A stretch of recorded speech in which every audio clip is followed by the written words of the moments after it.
A son? He's not mine, he sneered.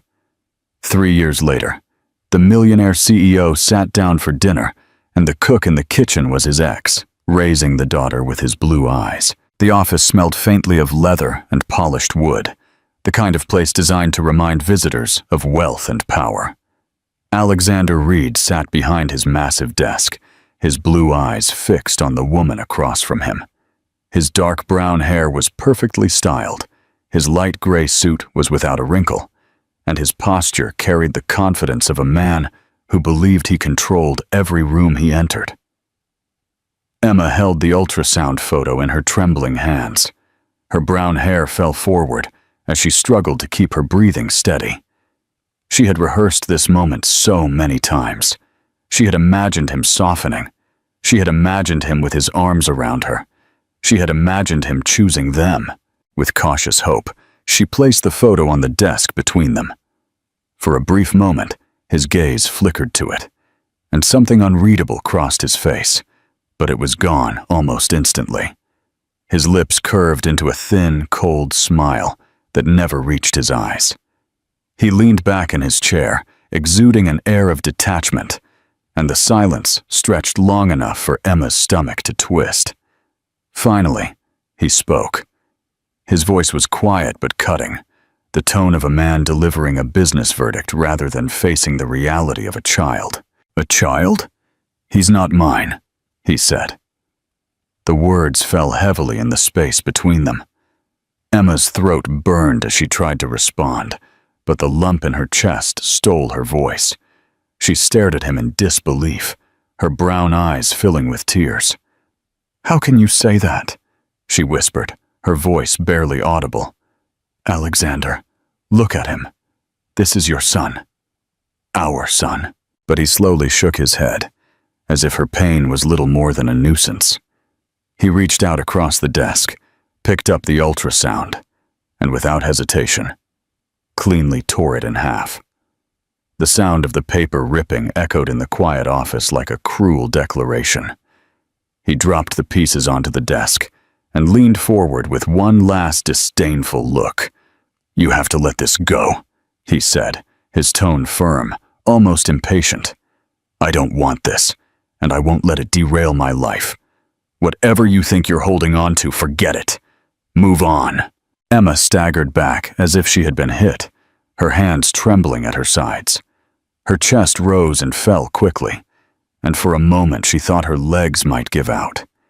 She searched his face for any trace of the man she had once loved, the man she believed was capable of compassion. But all she found was an impenetrable wall of cold resolve. Her heart broke under the weight of his rejection. She wanted to scream at him, to beg him, to shake him until he understood. But no sound came from her lips. She turned toward the door, each step unsteady, her vision blurred by the tears she refused to let him see. Behind her, Alexander remained at his desk, already pulling a file toward him, his focus returning to business, as if the moment had been nothing more than an interruption to his day. The contrast was unbearable. She walked out into the hallway, her body shaking, her mind reeling from the enormity of what had just happened. The ultrasound was gone, destroyed. But the life within her remained. She was alone now, and she knew with painful clarity that her world had just split forever. The apartment was small and dark, its walls thin enough that the sounds of neighbors filtered through at all hours. But for Emma, it had become both a refuge and a cage. She sat on the edge of the narrow bed, one hand resting protectively on her stomach, the other pressed against her face to hold back the sobs that threatened to escape. The echo of Alexander's words still rang in her mind, cruel and dismissive, as if the life growing inside her was nothing more than an inconvenience. She wanted to erase the memory, but every flutter inside her body reminded her of the truth he had tried to destroy. She was carrying his child, and no denial could change that. Each day was a battle between fear and determination. The doctors had confirmed what she didn't expect, that she was young and healthy, but the pregnancy was already more complicated than most. They warned her of the risks, the exhaustion, the strain it would put on her body. They told her she needed rest and support, but support was something she no longer had. She would come home from appointments with a folder of instructions and no one to share them with, no hand to hold when the weight of it all became unbearable. At night, she cooked simple meals with what she could afford, often skipping her own portions so she could save a little more for the days she knew she wouldn't be able to work. Her parents lived in another state, but distance wasn't the real barrier between them. They had disapproved of her choices long before Alexander came into the picture, and Emma couldn't bring herself to face their judgment now. Admitting what had happened, explaining that the man she had trusted had turned his back on her and their unborn child, was a humiliation she wasn't ready to bear. Her friends had also drifted away, busy with their own lives, unable to understand the silence Emma wrapped herself in. Loneliness was sharp and suffocating, but it was better than pity. Still, there were moments that broke through the heaviness. The first time she heard the tiny heartbeat during an appointment, she sat in the sterile exam room with tears running down her cheeks, overwhelmed by the sound. It was fast and fragile, yet stronger than she had imagined, a reminder that she wasn't truly alone.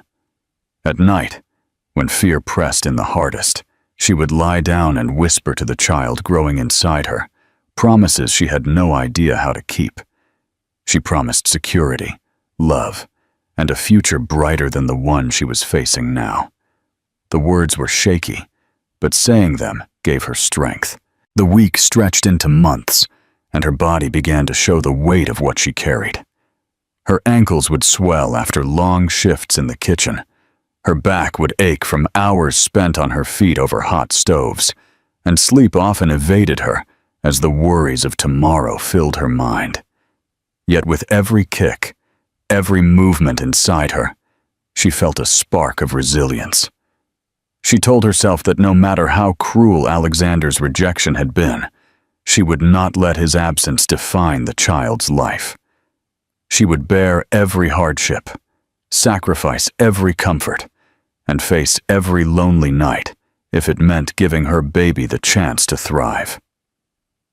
The apartment may have been small and the future uncertain, but inside her, there was a purpose stronger than fear. She was no longer living just for herself. She was carrying a piece of her past and a fragile hope for her future, and she vowed that nothing, not even the man who had abandoned them, would take that away from her. What do you think of Emma's strength in the face of such a difficult situation? Do you believe her decision to hide the pregnancy from her parents was the right one? Share your thoughts below. The night of the birth came like a storm, sudden and sweeping Emma into its current before she had time to prepare. The hospital room was harshly lit. Its sterile smell clung to her senses as waves of pain coursed through her body, each one stronger than the last.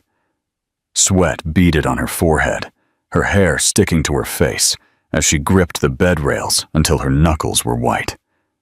The nurses moved quickly around her, their voices urgent but calm, guiding her through each contraction with words she could barely process. Emma had known this would be hard, but nothing could have prepared her for the sheer force of it. The way her body seemed to be breaking apart, while her mind reeled on the edge of exhaustion and panic. The hours passed like minutes and centuries at once.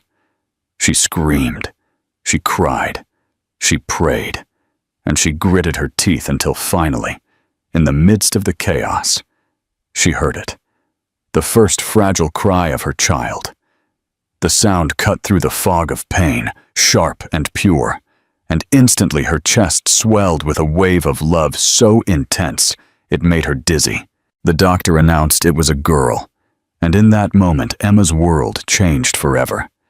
She caught a glimpse of a small, wrinkled face, a body so impossibly tiny, yet so undeniably alive, and she knew that everything she had endured had led her to this moment. When the nurse placed the baby against her chest, Emma felt the weight of her daughter for the first time. The little one's skin was warm, her movements restless yet delicate, her small mouth instinctively searching. Emma wept openly now, her tears falling onto the baby's soft brown hair, whispering broken words of gratitude and awe. She looked into the newborn's eyes, a startling shade of blue that mirrored Alexander's so perfectly it stole her breath. For an instant she thought of him, of the cruelty of his denial, of the torn ultrasound as if it meant nothing. And yet, here in her arms was the living proof of what he had rejected. The pain of that memory lingered, but it couldn't overshadow the fierce love that was blooming inside her. She named her daughter Lillian, saying the name aloud, as if binding it to the child's very soul. It felt right, strong and graceful, a name that carried the hope of a future brighter than the shadows that had preceded her birth. As she whispered it again, she promised her daughter that she would never be alone, that she would fight through every hardship to give her a life filled with security and love. The exhaustion in her body was overwhelming, her muscles trembling from the ordeal. But holding Lillian brought her a strength she didn't know she possessed.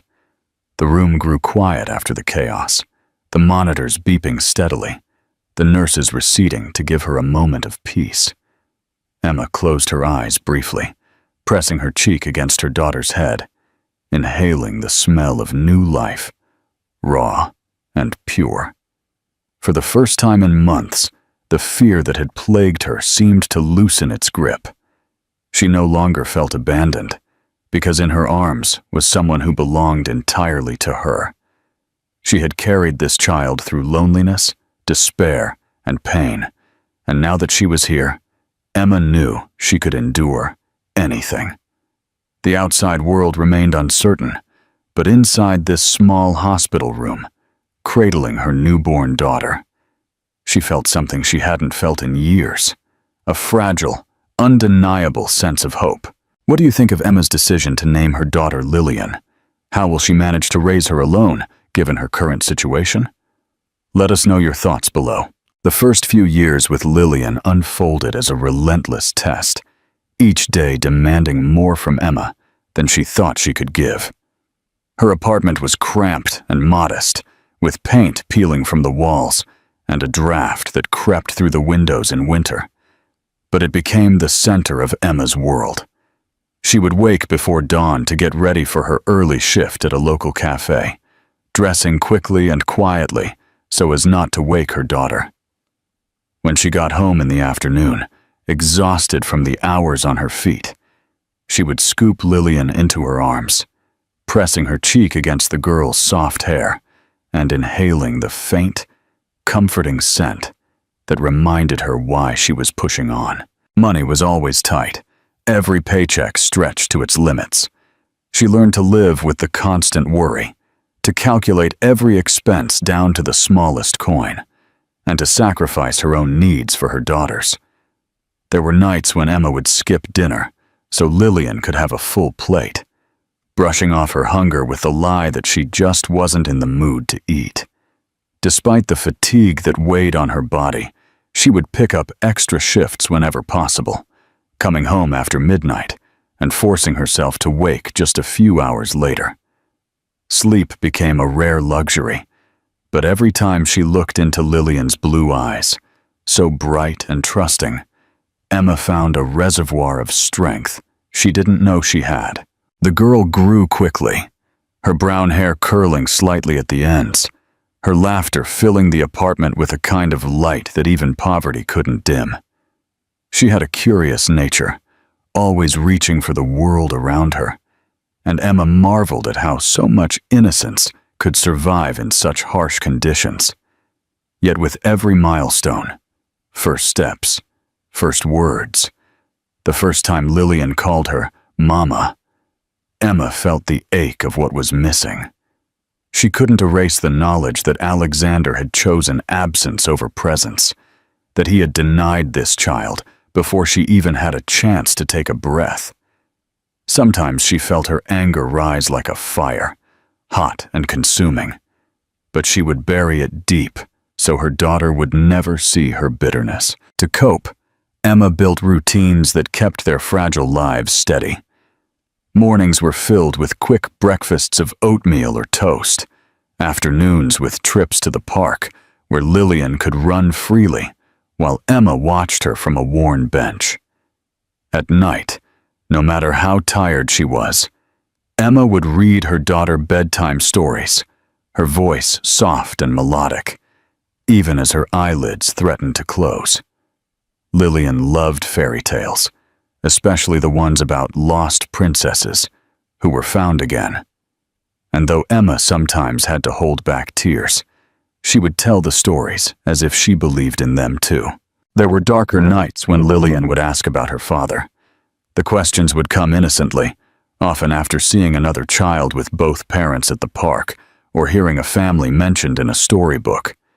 Emma's chest would clench each time, the answer heavy on her tongue, but she never told her daughter the truth. Instead, she would offer vague assurances, promising that someday she would understand more. Alone in the quiet hours, Emma would cry silently into her pillow, torn between her rage at Alexander and her grief for the void he had left in their lives. Still, despite the struggles, there was joy in the small things. The warmth of Lillian's hand, clutching hers as they crossed the street. The way she would laugh when Emma spun her around in the living room. The proud smile she would give when she mastered a new word or skill. These moments were fragile lifelines, proof that love could grow even in adversity. Emma knew the road ahead wouldn't get easier, but she also knew she would never abandon her daughter the way Alexander had abandoned them both. In Lillian's laughter, in her blue-eyed gaze, she found both the weight of her sacrifice and the reason it was all worth enduring. What do you think of Emma's dedication to raising Lillian alone? How do you think Lillian will react when she eventually learns the truth about her father? The restaurant buzzed with the sound of clinking glasses and murmured conversations, the air heavy with the aromas of roasted meat, garlic, and fresh herbs. Emma was in the kitchen, her apron already smudged with flour and oil, her hair pulled back under a chef's hat as she worked quickly at the stove. The rhythm of her hands had become second nature over the years, the precision of her knife against the cutting board, the constant awareness of time and temperature. Yet behind her practiced movements, her mind was never far from Lillian, who sat quietly in the corner of the kitchen with a small coloring book, her legs swinging as she hummed a tune. Bringing her daughter to work was not ideal, but Emma had no one to watch her that night, and the restaurant owner, seeing her desperation, had reluctantly allowed it. In the dining room, the crowd stirred as a man and a woman entered, drawing curious glances. Alexander Reed carried himself with the same confidence he always had. His tailored suit fit him like armor, his brown hair meticulously styled, his blue eyes scanning the room as if everything in it belonged to him. Beside him walked Julia, his current girlfriend, a striking blonde with icy blue eyes who radiated the polished grace of someone who thrived in the spotlight. They were seated at one of the best tables near the window where the city lights spilled in, and a waiter hurried to attend to them, offering wine lists with exaggerated politeness. Emma didn't notice them at first, too consumed by her orders, but as she stepped out of the kitchen briefly to hand a finished plate to a waiter, her eyes caught a familiar profile. Her breath hitched in her chest. Her body froze, as if the floor beneath her had vanished. Alexander sat no more than 20 feet away, leaning slightly toward Julia, with a smile that looked rehearsed, his voice carrying just enough for Emma to hear the cadence without the words. Time seemed to fold in on itself, dragging her back to that office, to the sound of paper ripping, to the way his cold gaze had torn her apart. Her hands trembled, and for a moment she thought she might drop the plate she was holding.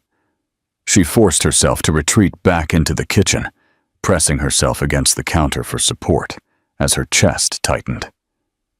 Her heart hammered so violently she was afraid others might hear it. She looked at Lillian, who glanced up from her coloring with innocent curiosity, her blue eyes so striking against her brown hair. Emma's throat clenched as she realized what Alexander would see if his gaze drifted in the right direction. She wanted to shield her daughter, to hide her, but it was too late. In the dining room, Alexander's laughter stopped as his eyes drifted toward the kitchen. His gaze locked on Emma, and the color drained from his face.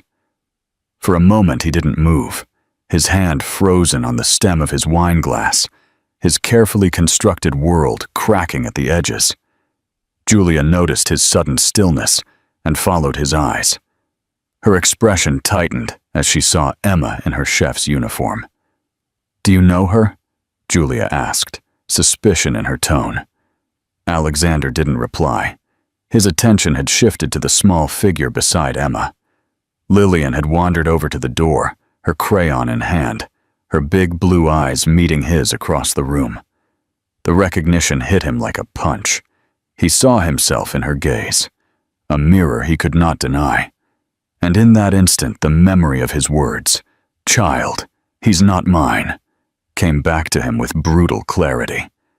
His chest tightened, shame and disbelief flooding him, drowning out the noise of the restaurant and the chatter of his companion. Julia was speaking again, sharp and impatient, but her voice faded into nothingness. All he could see was Emma, her face pale but resolute, and the little girl whose existence shattered the lie he had clung to for 3 long years. "What do you think of Alexander's and Emma's chance meeting?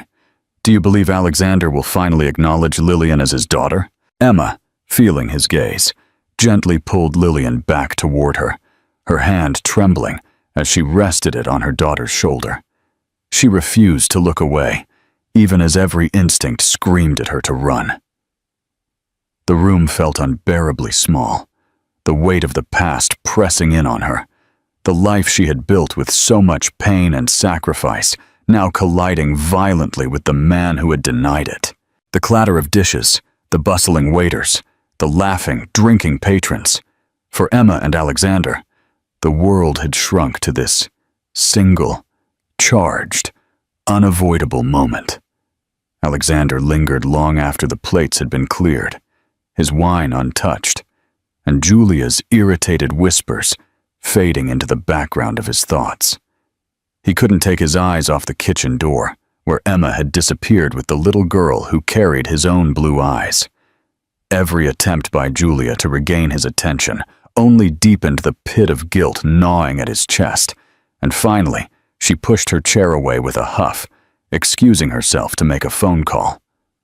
Alone at the table, Alexander sat stiffly, the image of the little girl etched in his mind, her gaze both innocent and accusing. He realized that no amount of denial or arrogance could erase what had been placed before him. When Julia was gone, he rose slowly, his legs stiff as if the weight of his own choices had finally settled in his body. Crossing the room, he stopped at the edge of the kitchen where the swinging doors let out wafts of clattering dishes and the smell of roasted garlic. Through the narrow window, he saw Emma again. She was bent over Lillian, whispering something to her, her hand brushing the girl's hair with tenderness. The sight of it made his throat clench in a way he hadn't felt in years. Gathering a courage that was alien to him, he pushed the door open. The kitchen fell quiet as he entered, the rest of the staff glancing curiously before turning back to their tasks. Emma stiffened immediately. Her back straightened. Her jaw tightened as she turned to face him. She looked exactly as he remembered. The weariness lingered in the shadows under her eyes, and a quiet strength radiated from her in a way it hadn't before. Lillian clung to her apron, half hidden, peeking at him with the shy curiosity of a child meeting a stranger.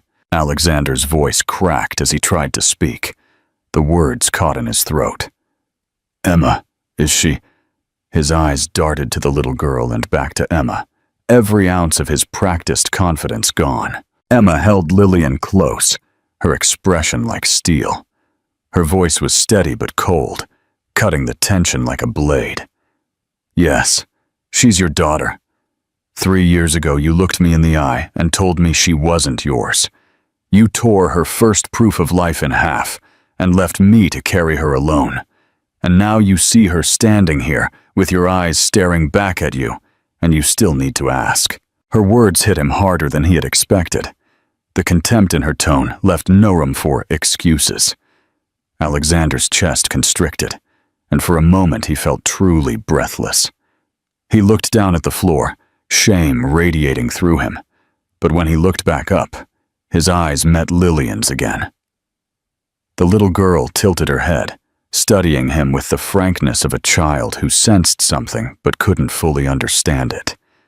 In her innocent gaze, he saw both the proof of his betrayal and the opportunity for redemption. Though he doubted he deserved it, he took a step forward, but Emma's sharp glare froze him in place. "Don't come any closer," she warned, her voice low and firm. "You don't get to walk into her life just because you've finally been forced to see what you turned your back on. You had your chance, and you chose to walk away." Her words were firm, but he noticed the slight tremor in her hand as she smoothed her daughter's hair. It wasn't fear that was trembling there, but the exhaustion of someone who had endured too much alone. The silence stretched, heavy with all that was unsaid. The clatter of pots and pans returned in the background, but for Alexander, the world had shrunk to Emma and the little girl beside her. His lips parted, desperate to offer something, anything that could soften the years of absence, but the truth was brutal. Nothing he could say would erase the past. All he managed was a broken whisper. "I was wrong." Emma's eyes hardened, though her arms tightened protectively around Lillian. "You don't get to say that now and expect it to matter," her voice said like ice. "Go back to your table, Alexander. Finish your dinner with your perfect new life. Leave us like you left us before." Her contempt stung him deeply, but he didn't move right away. He stood there for several long moments, his heart hammering, before finally forcing himself to turn back toward the dining room. The weight of her words clung to him with every step. For the first time in years, he felt naked, no longer the invincible man in a suit, but an empty shell, confronted with the truth of what he had thrown away. What do you think of Alexander's reaction?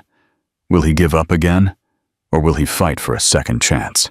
That night, Alexander lay in bed beside Julia, but his mind was far from her. The glow of the city spilled through the glass walls of his penthouse, reflecting off the polished surfaces and expensive art. Yet none of it brought him comfort. Julia's voice droned on about a party they had been invited to, about clothes she wanted to buy, and people she wanted to impress, but her words dissolved into meaningless noise. His thoughts replayed the image of a little girl with brown hair and eyes as blue as his own, clinging to Emma's apron as if it were her only shield in the world. The way Emma's voice had cut him down, quiet but merciless, lingered in his ears. He shifted under the silk sheets, restless, while Julia turned with an annoyed sigh, mumbling about his lack of attention. Sleep never came. When dawn broke, Alexander got up before the sun, drawn to the wide mirror that spanned one wall of his bedroom. The reflection that stared back at him was flawless on the surface, every detail of his appearance sculpted and refined, yet the face itself felt alien. His blue eyes, once sharp with certainty, now carried shadows he couldn't ignore. He pressed his palms against the counter, staring at himself as fragments of memory rose to the surface. Emma standing in his office with the ultrasound, her voice trembling as she begged him to see, the sound of the paper tearing under his hands. He had convinced himself he was right, that he was too young, too ambitious, that children would destroy everything he was building. But the truth was simpler and more cruel. He had been a coward. The following days at the office were unbearable. His assistants handed him contracts and reports. His board of directors pressed him for decisions. But every time he tried to focus, he saw Lillian's eyes staring back at him. His signature faltered on the page. His concentration slipped during meetings, and soon his colleagues began to whisper about his distraction. Julia grew impatient, demanding to know why he was so withdrawn. When he finally admitted the truth one night, her expression hardened instantly. She set down her wine glass with a sharp clink and told him plainly that she had no interest in being entangled with children. She had chosen him for his wealth, his influence, and the image of power he represented, not to step into the life of a man with hidden baggage from his past. The argument ended with her storming out, her perfume lingering in the air like smoke after a fire. For the first time in years, Alexander felt truly alone, stripped of the illusions he had carefully built around himself. His apartment, filled with luxury, seemed hollow, every gleaming surface mocking him with its emptiness. He realized then how meaningless his life had become, how superficial his victories were compared to the weight of what he had thrown away. The laughter of parties, the rush of business, the thrill of power. It all crumbled when set beside the small figure of a child who had never known him and the woman who had carried everything in his absence. One night, unable to bear the silence any longer, he found himself outside Emma's building. It was modest, the kind of place he once would have dismissed as beneath him. Yet as he stood there, looking up at the dimly lit windows, he felt a pull stronger than any ambition he had ever chased. He hesitated at the door, his chest tight with the fear that she would slam it in his face.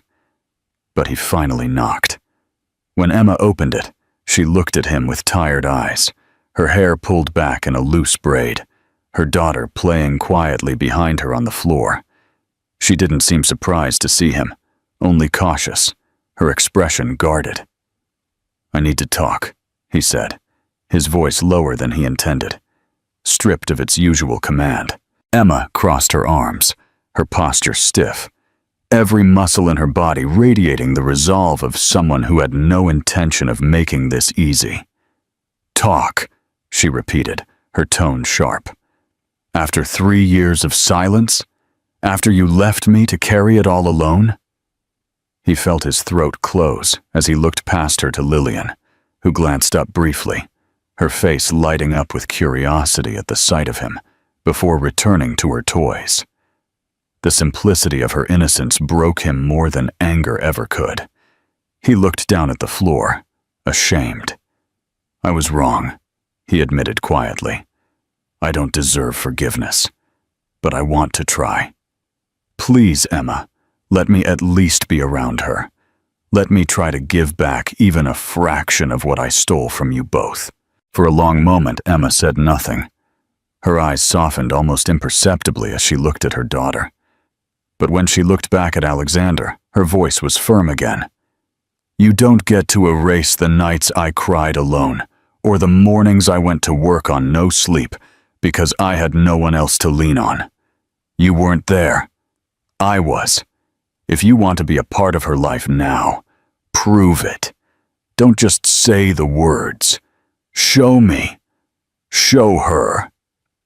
Her ultimatum landed with the weight of a verdict, and Alexander knew she was right. Words meant nothing anymore. Only time and action could redeem him, if redemption was even possible. As he left her door that night, the sound of his daughter's laughter followed him down the hall, light and fragile, and for the first time in years, he felt both the crushing weight of his past and the faint, fragile spark of hope for a different future. What do you think of Emma's reaction to Alexander's apology? Is she right to demand that he prove himself with actions rather than words? The months that followed were unlike anything Alexander had ever lived, demanding not his wealth, not his polished charm, but his persistence and humility.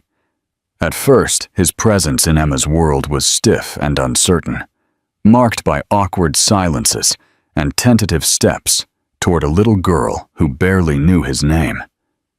He brought small gifts, but Emma made it clear that toys and trinkets meant nothing compared to his time, so he began to show up without the armor of material offerings. He would sit on the floor with Lillian, learning how to fit puzzle pieces together under her patient guidance, and though his hands were clumsy, she would giggle every time he made a mistake, her laughter bridging the distance between them. The first time she took his hand on her own, he felt something shift inside him, a fragile but undeniable thread of connection that grew stronger with each visit. Emma remained cautious, watching him carefully, her protective gaze always hovering near her daughter. She allowed him into their lives, but never without boundaries, subtly reminding him that his place was not guaranteed. He felt the weight of her judgment in every look, but instead of resenting it, he embraced it, knowing that he had earned it. He began to adjust his own life, canceling late-night meetings, leaving the office earlier, and learning how to cook simple meals so he could eat dinner with them. The first night he managed to make pasta without burning it, Emma smiled faintly, though her eyes betrayed the smallest glint of amusement. And Lillian declared them the best noodles ever. That moment, ordinary and small, burrowed deeper into his memory than any corporate triumph. Slowly, the walls between him and Emma began to soften. She still carried her anger, the wounds of the betrayal etched too deeply to disappear overnight. But she couldn't ignore the changes she was seeing in him. He would read to Lillian at bedtime, his deep voice fumbling through fairy tales, while she corrected him with childlike certainty. He helped with crayons and paint, even letting her smear colors on his expensive shirts without complaint. He learned how to braid her hair badly, and tried again until it looked half decent. And though his attempts were ragged, the sight of her proud smile every morning before preschool told him he was succeeding where it mattered. Emma, watching from the kitchen doorway, felt emotions she tried to fight, torn between the memory of what he had done and the evidence of what he was becoming. One night, after Lillian was asleep, Alexander lingered at the small kitchen table while Emma washed the last of the dishes. The stillness between them was not the heavy silence of resentment, but something new, something unspoken that trembled with possibility. He spoke first, his voice low and hesitant. "I know I don't deserve this chance, Emma. I know I hurt you in ways I can never undo.